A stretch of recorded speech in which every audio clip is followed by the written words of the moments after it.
मूर्ख साधु। एक समय की बात है।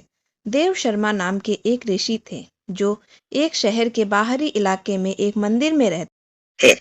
उन्हें व्यापक रूप से जाना जाता था और सम्मान दिया जाता था। लोग उनसे मिलने आते थे और उनका आशीर्वाद लेने के लिए उन्हें उपहार में भोजन, पैसे और कपड़े देते थे। जिन उपहारों की उसे अपने लिए आवश्यकता नहीं होती थी, वह उन्हें बेच देता था और उससे मिलने वाली आय से अमीर बन जाता। उन्होंने कभी किसी पर भरोसा नहीं किया, इसलिए वह अपना सारा पैसा एक पोटली में रखता था जिसे वह हर समय अपनी बगल में रखता था। वह एक क्षण के लिए भी वह थैला अलग नहीं करता था। एक दिन एक ठग साधु के पास आया और उसे यकीन हो गया कि जिस थैले पर यह पवित्र व्यक्ति इतना अधिकार रखता है, उसमें निश्चित रूप से बहुत सारा खजाना होगा। उसने साधु के थैला चुराने की योजना बनाई, लेकिन उसे ऐसा करने का कोई तरीका नहीं सूझा। उसने सोचा, मैं मंदिर की दीवार में छेद नहीं कर सकता या ऊंचे दरवाजों पर से छलांग नहीं लगा सकता, लेकिन मैं मीठी बातों से उसे मोहित कर सकता हूँ कि वह मुझे अपने शिष्य के रूप में स्वीकार कर ले। उसने सोचा, अगर मैं एक शिष्य के रूप में उसके साथ रह सकता हूँ तो मैं उसका विश्वास जीत सकता हूँ। जब मुझे मौका मिलेगा तो मैं उसे लूट लूँगा और इस जगह को छोड़ दूँगा। ऐसी योजना बनाकर ठग श्रद्धा के साथ पवित्र व्यक्ति के पास आया। ओम नमः शिवाय। इन शब्दों के साथ वह ऋषि के पैरों में गिर गया और कहा, हे गुरुजी, कृपया मार्गदर्शन करें। मैं जीवन के सही रास्ते पर हूँ। मैं जीवन से तंग आ चुका हूँ और शांति की तलाश करना चाहता हूँ। ऋषि ने दयालुतापूर्वक उत्तर दिया, मेरे बेटे, मैं निश्चित रूप से तुम्हारा मार्गदर्शन करूंगा। तुम धन्य हो क्योंकि तुम एक छोटी उम्र में शांति पाने के लिए मेरे पास आए हो। ठग इसी अवसर की तलाश में था और उसने तुरंत आशीर्वाद के लिए ऋषि के पैर छुए। हे गुरुजी, कृपया मुझे अपने शिष्य के रूप में स्वीकार करें। आप मुझसे जो भी करने के लिए कहेंगे मैं वह करूंगा। साधु ने उस ठग को अपना शिष्य स्वीकार कर लिया, लेकिन केवल एक शर्त पर। उन्होंने कहा, मेरे जैसे पवित्र व्यक्ति को बिना किसी संगति के अकेले रात बिताने की सलाह दी जाती है। इससे मुझे ध्यान करने में भी मदद मिलती है, इसलिए आपको रात में मंदिर में प्रवेश करने की अनुमति नहीं दी जाएगी। आप मंदिर के द्वार पर एक झोपड़ी में सोएंगे। ठग ने सहमति व्यक्त की। आप जो भी मुझसे कहेंगे मैं स्वेच्छा से आपकी इच्छा पूरी करूंगा। शाम को ऋषि ने अनुष्ठान शुरू किया और औपचारिक रूप से ठग को अपने शिष्य के रूप में ले लिया। बदले में ठग ने खुद को एक आज्ञाकारी शिष्य साबित किया। उसने उसके हाथों और पैरों की मालिश की, उसके पैर धोए और मंदिर की सफाई के साथ साथ सभी अनुष्ठानों में उसकी मदद की। साधु अपने शिष्य से खुश था, लेकिन ठग इतना आत्मविश्वास हासिल नहीं कर सका कि साधु उसके आसपास रहते हुए अपना थैला छोड़ सके। जैसे जैसे दिन बीतते गए, ठग निराश होने लगा। उसे मुझ पे इतना भरोसा नहीं है कि वह थैला मेरे पास छोड़ दे। अगर मैं उसे चाकू से मार दूं या उसे जहर खिला दूं तो बैग मेरे तक पहुंच सकता है। जब यह सब सोच रहा था तो ठग ने एक युवा लड़के को ऋषि के पास जाते हुए देखा। वह ऋषि के अनुयायियों में से एक का पुत्र था। उन्होंने ऋषि को आमंत्रित किया, हे गुरुजी, मैं व्यक्तिगत रूप से आपको जनेऊ संस्कार समारोह के लिए अपने घर आमंत्रित करने आया हूँ। कृपया अपनी उपस्थिति से समारोह को पवित्र बनाने के लिए निमंत्रण स्वीकार करें। साधु ने निमंत्रण स्वीकार कर लिया और कुछ समय बाद ठग के साथ नगर की ओर चल पड़े। रास्ते में उन्हें एक नदी मिली जहां ऋषि ने खुद को राहत देने के बारे में सोचा। उसने रुपयों से भरा थैला अपने कंबल में समेट लिया। उन्होंने अपने शिष्य से इसकी देखभाल करने के लिए कहा, मेरे बच्चे, मेरे लौटने तक इस वस्त्र की देखभाल करना। यही वह अवसर था जिसकी ठग हर समय से तलाश कर रहा था। जैसे ही साधु झाड़ियों के पीछे छिप गया, ठग रुपयों से भरा थैला लेकर भाग गया। जब ऋषि वापस लौटे तो उन्होंने शिष्य को आसपास नहीं पाया, लेकिन उसका वस्त्र जमीन पर पड़ा हुआ पाया। हैरान और चिंतित होकर उसने अंदर देखा तो पाया रुपयों से भरा हुआ थैला गायब है। तुरंत उसे पता चल गया कि क्या हुआ होगा और चिल्लाने लगा, ओह, तुम कहाँ हो दोस्त? तुमने मुझे लूट लिया। साधु ने फिर ठग का पीछा करना शुरू कर दिया, लेकिन वह शहर तक पहुंच गया। वह जानता था कि वह उसे पकड़ नहीं पाएगा। वह अगली सुबह खाली हाथ अपने मंदिर के लिए लौट आया। कहानी से सीख, किसी की मीठी मीठी बातों में नहीं आना चाहिए और हमेशा अपनी बुद्धि का प्रयोग करना चाहिए। घमंडी मोर और सारस। जंगल में एक झील के किनारे एक अहंकारी मोर रहता था। वह प्रतिदिन उस झील के पास जाता, उसके सुंदर रंगीन पंखों को खोलता और उनको अपनी चोंच से संवारता, और फिर झील के साफ पानी में झलकती उसकी सुंदरता को देखता। अपना प्रतिबिंब देखकर उसे अपनी सुंदरता पर और भी अधिक अभिमान हो जाता। एक दिन उसी झील के किनारे एक सारस भी रहने आया। मोर ने सोचा, अरे शायद यहाँ कोई नया पड़ोसी रहने आया है। मुझे उसके पास जाकर अपना परिचय देना चाहिए। किसी भी तरह नए पड़ोसी को यह जानना होगा कि उसका पड़ोसी कितना सुंदर है। यह सोचकर मोर खुशी से नाचता हुआ झील के किनारे पहुंचा। उस समय सारस मछली पकड़ने में व्यस्त थी। झील के किनारे पहुंचकर मोर ने हर दिन की तरह अपने पंख फैलाए और अपनी चोंच की मदद से खुद को साफ करने लगा। झील के पानी में अपना प्रतिबिंब देखकर उसे स्वयं पर गर्व महसूस हुआ। उसने अपना सिर उठाते हुए सारस की ओर देखा और कहा, हेलो मिस्टर सारस, तो आप हैं मेरे नए पड़ोसी। इस जंगल में आपका स्वागत है। सागर ने कहा, बहुत बहुत धन्यवाद मिस्टर पिकॉक।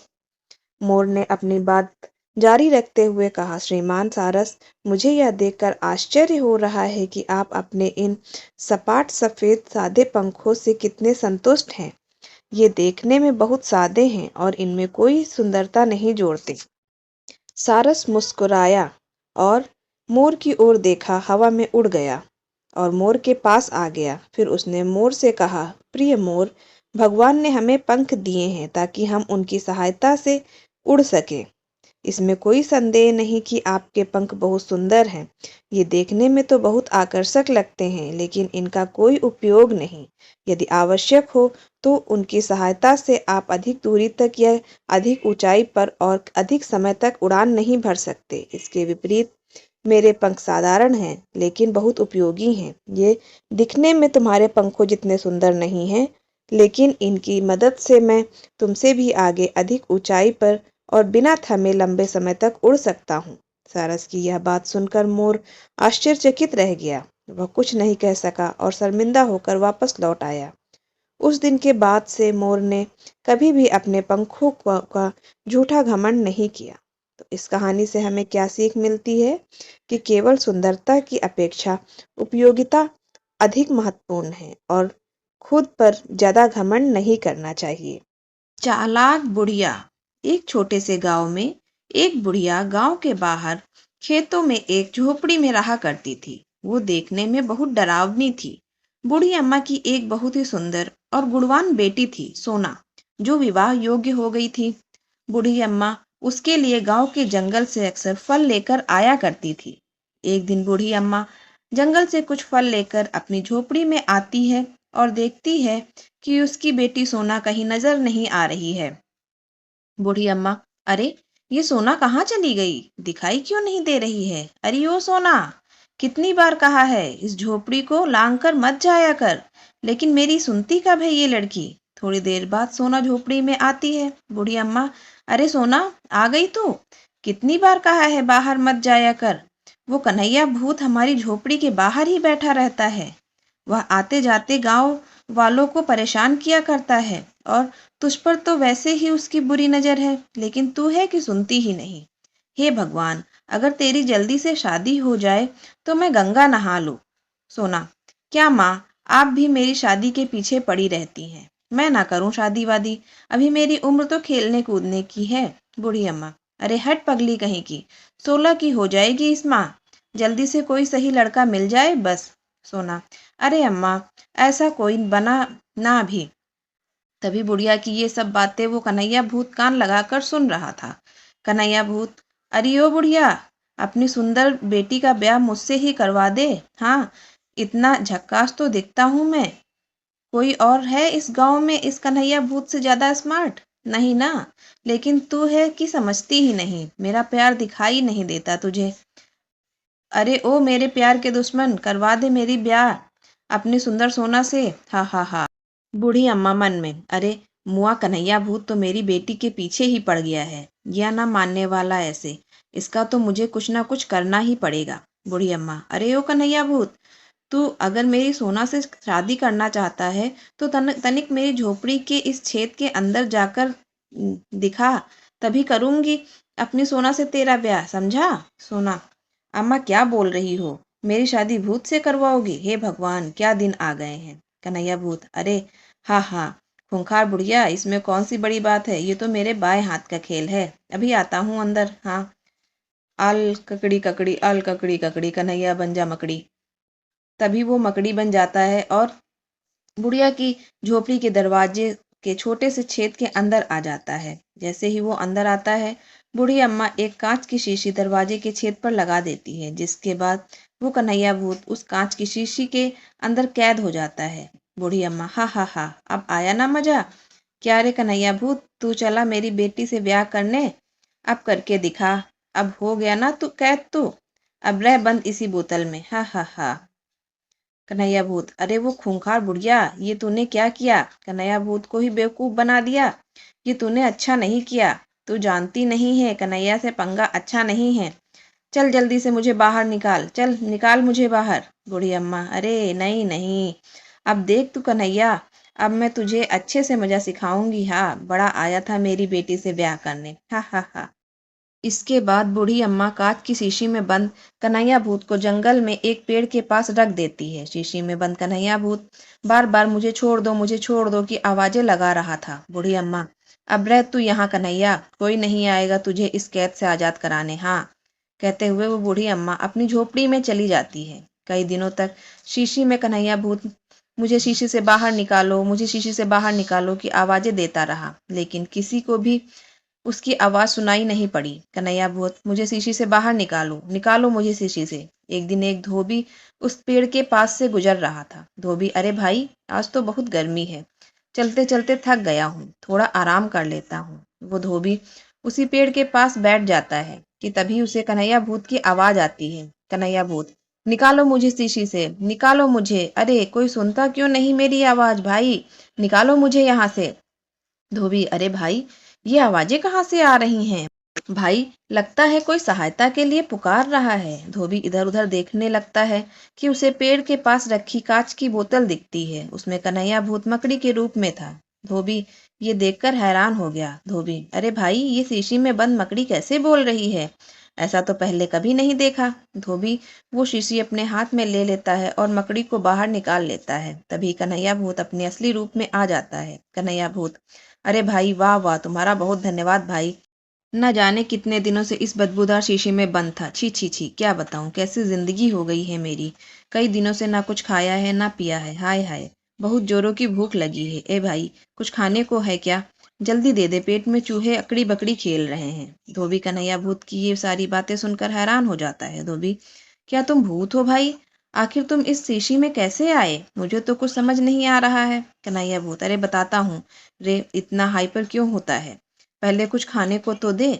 तभी धोबी झोली से कन्हैया के लिए रोटी देता है। कन्हैया भूत जल्दी जल्दी रोटी खाने लगता है। कन्हैया भूत, अरे अरे, कितनी बेस्वाद रोटी खाता है रे तू, बोलो तो एकदम गोबर, कभी तो भूख लगी है तो खा लेता हूँ। रोटी खाने के बाद कन्हैया भूत धोबी को सारी बात बताता है। धोबी, अरे कन्हैया भूत, क्या तुम सच बोल रहे हो, उस खूंखार बुढ़िया की बेटी क्या सच में बहुत सुंदर है? कन्हैया भूत, हाँ हाँ, उस खूंखार बुढ़िया की बेटी सच में बहुत सुंदर, एकदम हीरोइन की जैसी, तभी तो इस कन्हैया भूत का दिल उस पर आ गया। धोबी मन में, अगर उस बुढ़िया की बेटी इतनी सुंदर है तो क्यों ना मेरे बेटे की शादी उससे हो जाए। धोबी, अच्छा कन्हैया भूत, उस बुढ़िया का घर कहाँ है? कन्हैया भूत, अरे तू क्यों पूछता है उसका घर, वो बुढ़िया बहुत ही खूंखार है, उससे तो मुझ भूत को भी डर लगता है रे, देख नहीं क्या हाल कर दिया मेरा, इस बोतल में रहकर तो कन्हैया का सारा फिगर ही बिगड़ गया। वैसे उस घर गांव के खेत के पीछे वाले जंगल में है। हाँ।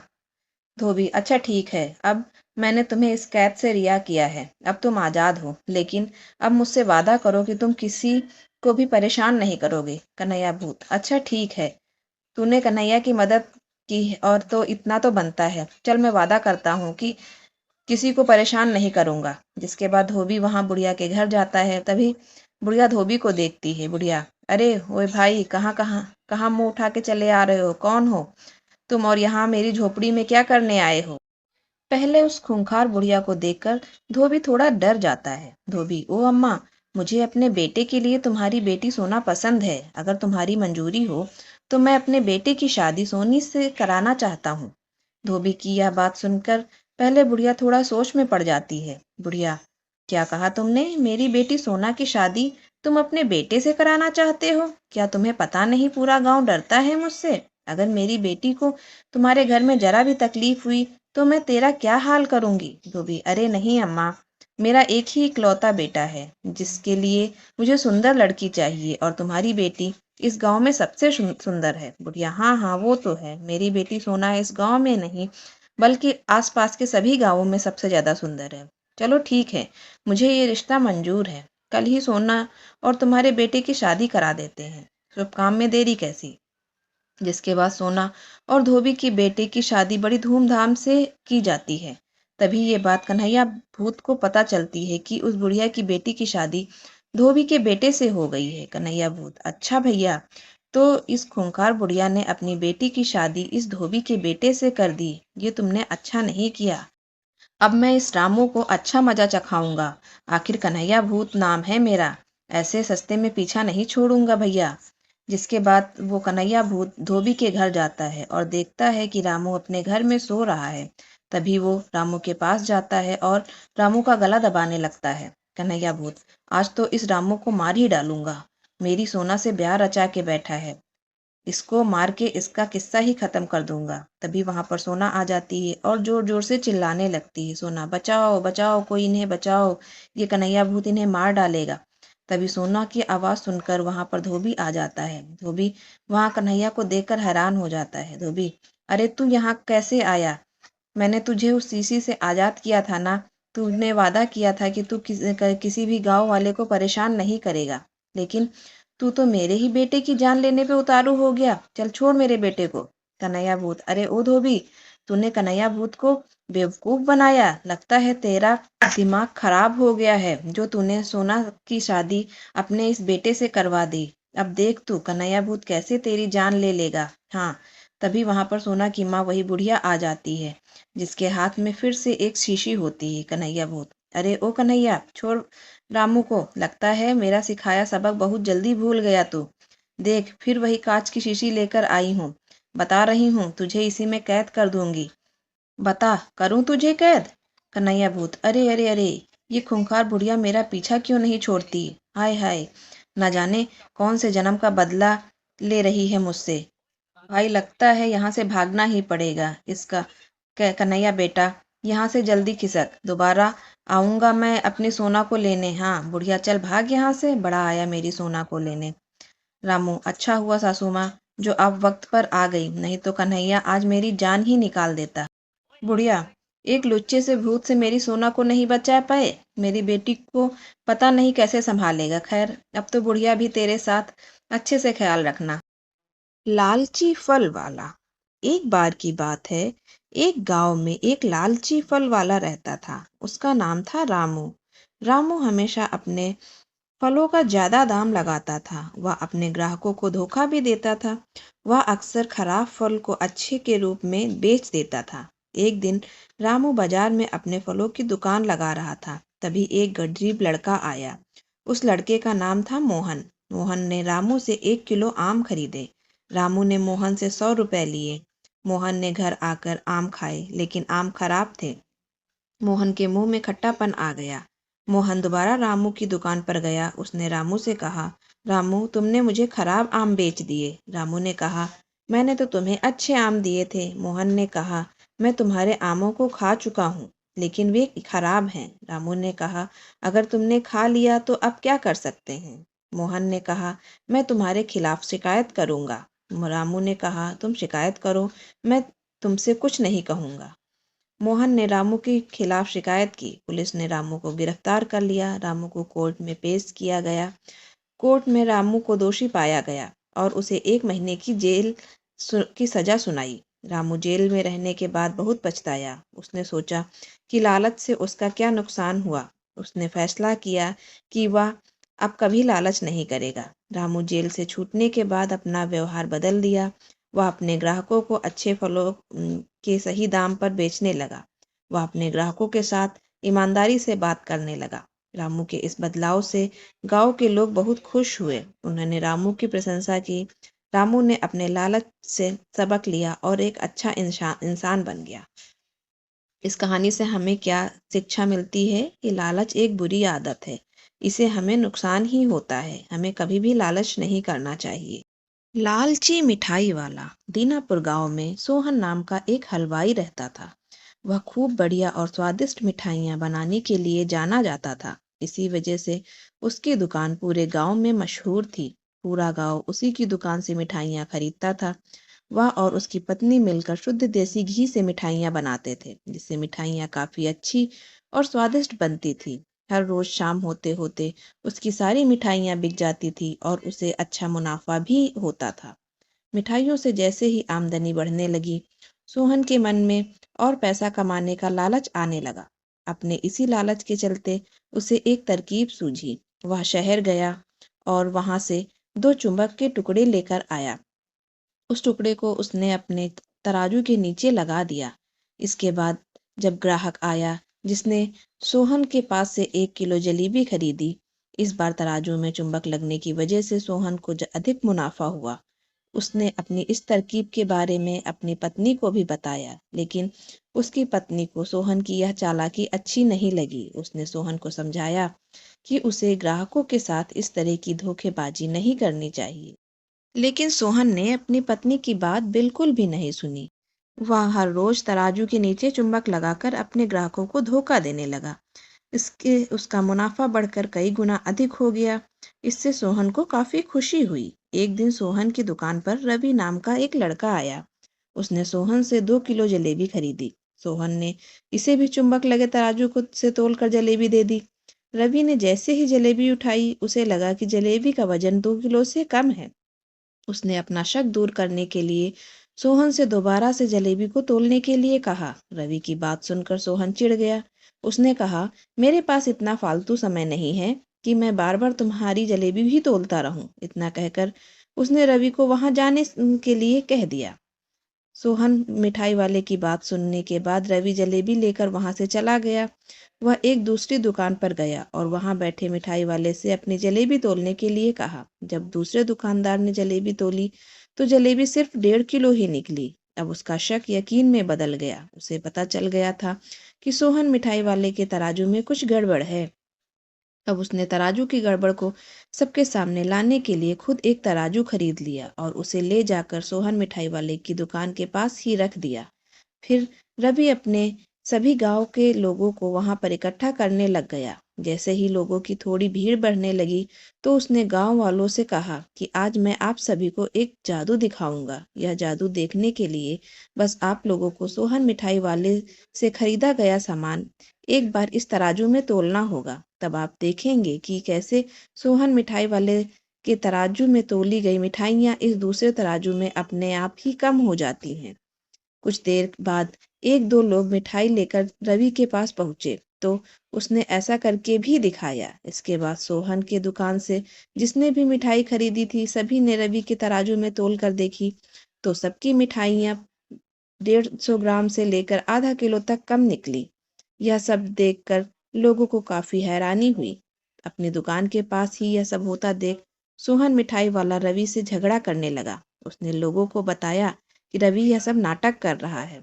अपनी बात को सही साबित करने के लिए रवि सीधे सोहन मिठाई वाले का तराजू लेकर आया और तराजू में लगा चुंबक निकालकर सबको दिखाने लगा। यह देखकर गांव वालों को बहुत गुस्सा आया। सबने मिलकर उस लालची मिठाई वालों को खूब मारा। अब उस लालची मिठाई वाले को अपने लालच और उसके कारण की गई गलत हरकतों पर पछतावा हो रहा था। उसने अपने गांव के सभी लोगों से माफी मांगी और वादा किया कि भविष्य में वे ऐसी कोई भी जालसाजी नहीं करेगा। सोहन की इस धोखेबाजी से पूरा गांव नाराज था।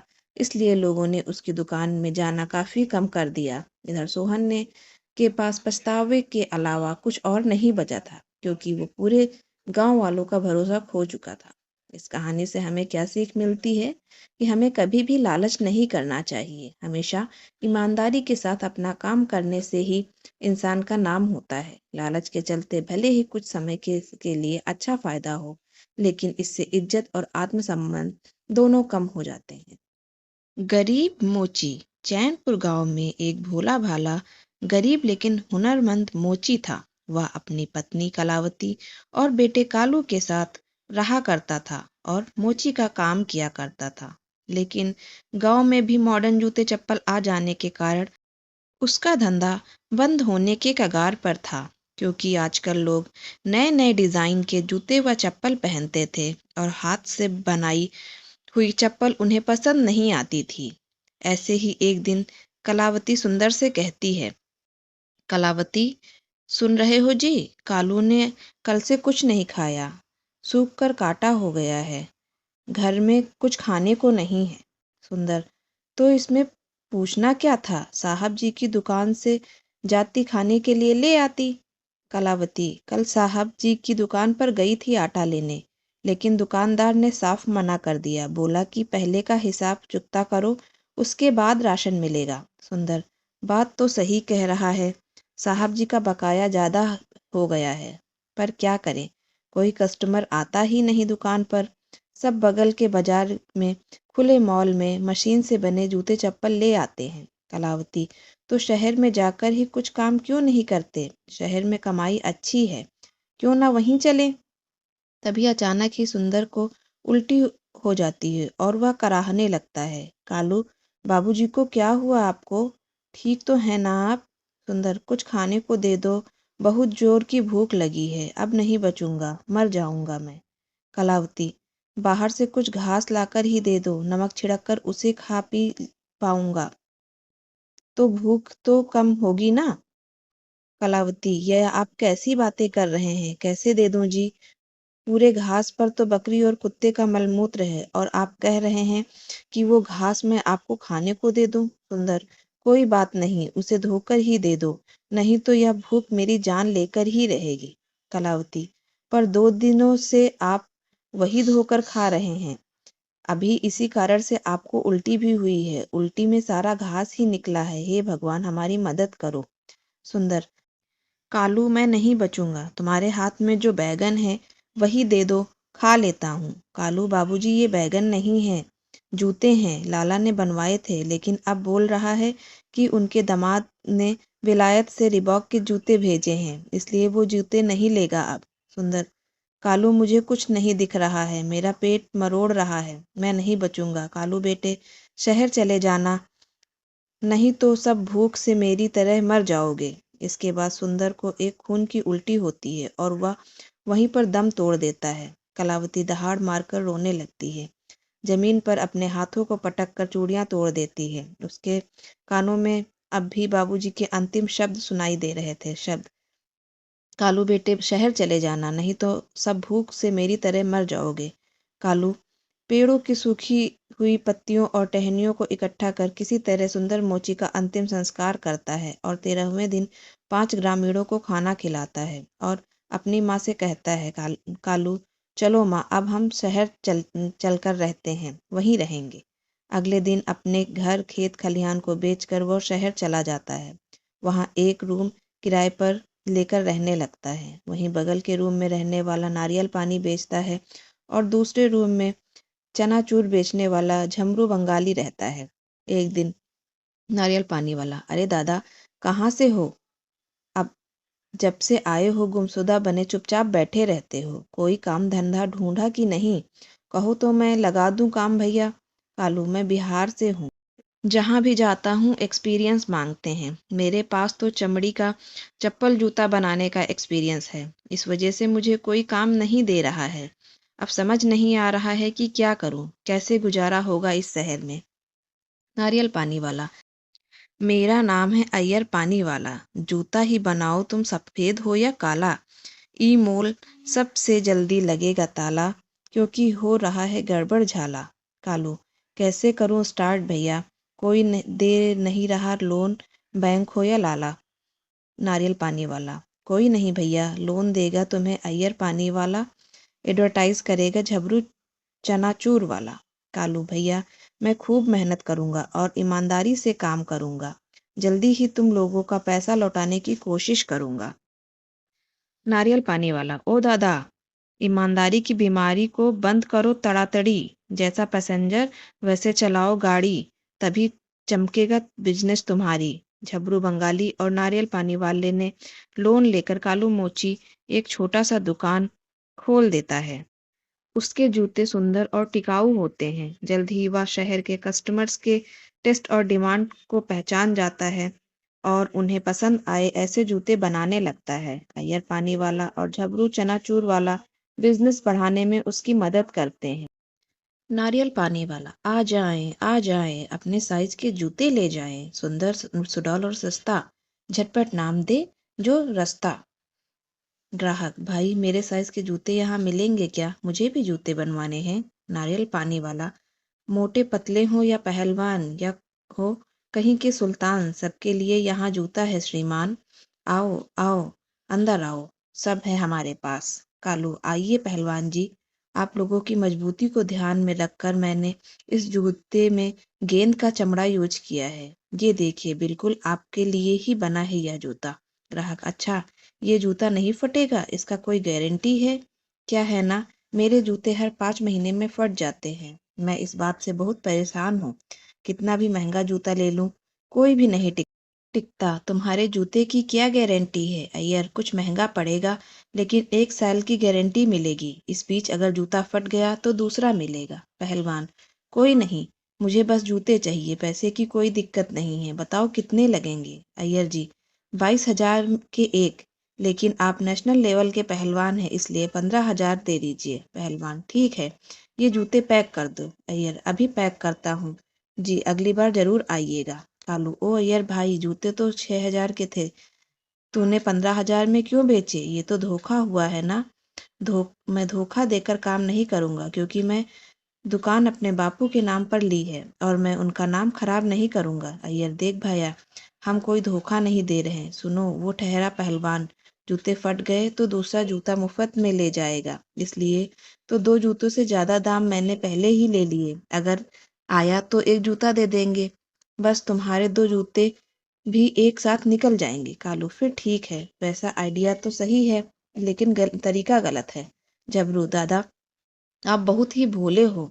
इसी जूते को मॉल में या शोरूम में 20,000 22,000 में बेचेंगे, जिसमें advertising charges, staff charges, AC charges आदि एक एक कर लेंगे। आप दादा बढ़िया और मजबूत टिकाऊ सामान दे रहे हो, इतना पैसा तो लेना ही चाहिए। अय्यर, अरे सर, इसमें कोई चीटिंग नहीं है, इसे सेल्स स्किल्स कहते हैं। बड़े बड़े ब्रांड में भी 200 के सामान को 2,000 में बेचते हैं। बड़े बड़े सेलिब्रिटी से ऐड करवाते हैं और पैसा हमसे दिलवाते हैं। ऐसे ही धंधा किया जाता है। अभी तुम इस शहर में नए हो, धीरे धीरे सब सीख जाओगे। कालू, भाई तुम लोगों की बात तो हमारे पल्ले नहीं पड़ रही, लेकिन अपना बुद्धि लगाकर तो बाप खो चुके हैं। अब देखते हैं तुम लोगन का तरीका से का होवत है। अय्यर, आओ भाई आओ, दीदी बाबू आओ, अपने बच्चों के लिए सुंदर जूते ले जाओ। आपको लगेगा कम दाम, बच्चों को लगेगा आराम। मैडम खड़ी हैं दूर, बच्चे के लिए फ्री में है चनाचूर। ग्राहक, यजमान, हमारे यहाँ वेज जूता मिलेगा क्या? मतलब ऐसा जूता जिसमें चमड़े का इस्तेमाल ना किया गया हो, क्योंकि हम जानवर की खाल से बना जूता नहीं पहनते हैं। कालू, नहीं पंडित जी, हमारे यहाँ वेज जूता नहीं है। अय्यर, अरे है ना पंडित जी, आपके लिए ऑर्डर जाएगा। 1 हफ्ते में शुद्ध फल नारियल के छाल से तैयार किया हुआ जूता आपको मिल जाएगा। युग युग जियो यजमान, आपका भला हो, इससे शुद्ध और क्या होगा। नारियल के छाल का जूता, मन खुश कर दिया। ये लो बेटा 1,000 एडवांस। अय्यर, कस्टमर लक्ष्मी होता है और लक्ष्मी को कभी ठुकराना नहीं चाहिए, जो आता है आने दो। जल्द ही तीनों की मेहनत रंग लाती है। उनके द्वारा छोटे से शुरू किया दुकान शहर का सबसे बड़ा लेदर शूज का दुकान बन जाता है। अब तीनों अपनी अपनी फैमिली के साथ अपार्टमेंट में रहने लगते हैं और सभी खुश होते हैं। तीनों की जिंदगी पटरी पर आ जाती है और उस पर उनकी खुशहाल ट्रेन सर पर दौड़ती है। लेकिन उनकी दुकान की वजह से उनके सामने एक मॉल वाले को इनके काम से जलन होने लगती है। मॉल वाला, इस कालू का कुछ करना होगा। ये तो दिन प्रतिदिन धंधा चौपट करता ही जा रहा है, क्या किया जाए। तभी वो सड़क पर जाते हुए एक बेवड़े को बुलाता है। मॉल वाला, अबे सुन, इधर आ। शराबी, धत तेरे की, अबे किसकी मौत आई है? ये शेर का रास्ता रोक रहा है, कौन है बे? मॉल वाला, अबे क्या सुबह सुबह टाट हुआ पड़ा है? शराबी, अब तेरी तो बाप की ना पी रहा। मॉल वाला, अबे कचरे, सुन मेरी बात, बोतल चाहिए क्या? बोतल? शराबी, अबे हट, बेवड़ा समझा है क्या? बोतल का क्या करूंगा मैं? उस बोतल में लाल परी होनी चाहिए, तभी शुरूर आएगा। मॉल वाला, उसी की बात कर रहा हूँ। तुझे आज रात एक काम करना है, इस सामने वाली दुकान में आग लगानी है, समझा? लेकिन किसी को शक नहीं होना का कि ये काम मैंने करवाया है। शराबी, हो जाएगा काम, किसी को क्या, तुमको खुद को शक नहीं होगा कि ये काम तुमने करवाया है। मॉल का मालिक बेवड़े को कुछ रुपए देकर वहां से भेज देता है। रात में बेवड़ा चुपचाप कालू की दुकान को छोड़ बगल की दुकान में आग लगा देता है। झबरू, कालू भैया अय्यर, चलो दुकान में आग लग गई है। कालू, अब क्या होगा? हम लोग फिर से गरीब हो गए, बहुत मेहनत से अमीर हुए थे। शायद भगवान को हमारी गरीबी में ही देखना चाहते हैं। अब क्या होगा? हे भगवान। अय्यर, कालू भैया, तुम्हारी नहीं हमारी दुकान में आग लगी है, तुम मेरी मदद करो। झबरू, तू फायर ब्रिगेड को फोन कर, तब तक मैं अपने नारियल पानी से आग पर काबू करता हूँ। झबरू, हेलो फायर ब्रिगेड स्टेशन से बोल रहे हैं, दादा सोए हुए क्यों हो? जल्दी जाग, हमारी दुकान में आग लगी है। आग, उड़ी बाबा, तड़ी ताड़, वहां से भाग, जल्दी आओ, आग बुझाओ। अय्यर, झबरू, इधर उधर से बाल्टी लेकर, यहाँ आग की लपटें ज्यादा उठ रही हैं, जल्दी से पानी लाओ। झबरू, ये लो बाल्टी, मैं पानी लेकर आता हूँ। अय्यर, अयोरियो, ये कैसा आदमी है जी, खाली बाल्टी से बुझाएगा आग और पानी के लिए बिना बाल्टी भाग रहा है। पंडित यजमान, कालू पंडित जी गंगा जल बचा कर रखिए, कल पूजा में काम आएगा। आज गिरे हैं, कल उठेंगे, फिर दौड़ेंगे। अय्यर, बस ऐसे ही तुम्हारी दोस्ती चाहिए, अब हम सब ठीक कर देंगे। झब्बू, हटो हटो, फायर ब्रिगेड आ गया है। तीनों की सूझबूझ और लगन से जल्द ही आग पर काबू पा लिया गया। अय्यर, अरे अब क्या होगा बाबा, सारी दुकान खाक हो गई। कालू, तुम दोनों चिंता मत करो, मेरे वो बुरे वक्त में तुम दोनों ने मेरा सहारा दिया है, अब मेरी बारी है दोस्ती निभाने की। कालू, दोनों की पैसों से मदद करता है, जिससे जल्द ही फिर से दोनों की दुकान रफ्तार पकड़ लेती है। अय्यर, लेकिन हमें पता लगाना है कि आग कैसे लगी। कालू, सीसीटीवी कैमरा फुटेज लेकर आज पुलिस वाले आते ही होंगे, जिससे सब मालूम पड़ जाएगा। पुलिस वाला, अरे भाई साहब, आपकी दुकान को आग इस बेवड़े ने लगाई थी, और हाँ, हमने इसे पकड़कर सब कुछ उगलवा लिया है कि इसने ऐसा क्यों किया। अय्यर, अयो, क्यों किया ऐसा जी? हम तो किसी से कोई दुश्मनी नहीं रखते। पुलिस वाला, अय्यर जी, सामने जो जूते का मॉल का मालिक हमारी हिरासत में आ गया है। ये सब कालू की दुकान को जलाना चाहते थे, क्योंकि उसकी तरक्की से उसे नुकसान हो रहा था। मॉल के मालिक को उसके किए की सजा मिली। उसके बाद कालू पंडित जी के लिए नारियल छाल के जूते बना देता है। कालू पंडित जी, राम राम, देखिए आपके लिए स्पेशल बनाया हुआ वेज जूता, आशा करता हूँ आपको पसंद आएगा। पंडित, अरे वाह वाह यजमान जी, ये तो कमाल हो गया, ऐसा तो पहली बार हुआ है। आपको ये फल जरूर रंग लाएगा। जूते पंडित जी को बहुत पसंद आते हैं। पंडित जी एक बहुत बड़े मठ मुखिया थे, उन्हें इस तरह के जूते पहने देख बहुत से लोगों ने वैसे ही जूते पहनने चाहे। उसके बाद पंडित जी ने कालू को ऐसे ही और जूते बनाने का बहुत बड़ा ऑर्डर दिया। इसके बाद कालू की दुकान एक ब्रांड बन गई। अय्यर, अयो कमाल हो गया, आखिरकार कालू की मेहनत रंग लाई। कालू, अरे भाइयों, ये मेरी अकेले की नहीं, हम सबकी मेहनत का नतीजा है। आप सबका बहुत बहुत धन्यवाद। कालू के नारियल की छाल के बने जूते सब जगह प्रसिद्ध हो गए, और देखते ही देखते उनका व्यापार आसमान छूने लगा। आप सबको यह कहानी कैसी लगी मुझे कमेंट करके ज़रूर बताइएगा, और ऐसे ही रोचक और प्रेरणादायक कहानियों के लिए मेरे चैनल पर बने रहिए। Please like share and subscribe my channel. Bye bye, thank you.